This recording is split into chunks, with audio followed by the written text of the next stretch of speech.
Hello guys, আজকে আমি ষষ্ঠ দিন চান করতে এসেছি। প্রতিদিন আসতে পারি না, ভিডিও প্রতিদিন করতে পারি না, কারণ হচ্ছে কি আমার প্রাইভেট আছে। একদিন হচ্ছে যেদিন আমার সকালে প্রাইভেট থাকে সেদিন আমি আসি। সোম বুধ শুক্র আমার প্রাইভেট থেকে, তাই আমি প্রাইভেট থেকে প্রাইভেটে যাই। আর এই মঙ্গল বৃহস্পতি শনি রবি এখানে আসতে পারলে আসি আর চান করতে আসি। তো আজকে আমার বাবা হ্যালো গাইস বলো। তো আজকে আমার বাবা আমাকে গাড়িতে ওই ডাউনটায় আস্তে আস্তে বললো যে বেটা খেজুরগুলো পেকে পড়ে গেছে, আর তো নাই, তাহলে কি খাবি? তাহলে কি পড়ে যাচ্ছে, আর সেদিকে বলে খেজুর আর খাওয়াই হলো না আমাদের।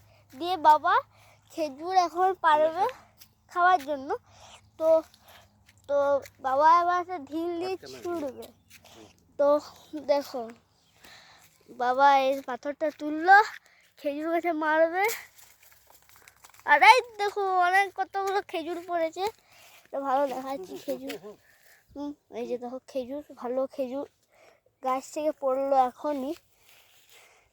এই খেজুরগুলো দেখো, এগুলো সব ভালো খেজুর, ভালো ভালো খেজুর যেগুলো গাছ থেকে সবাই পড়লো।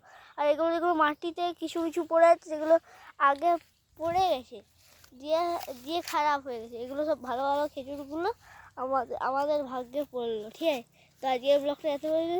Bye bye, tata, good bye.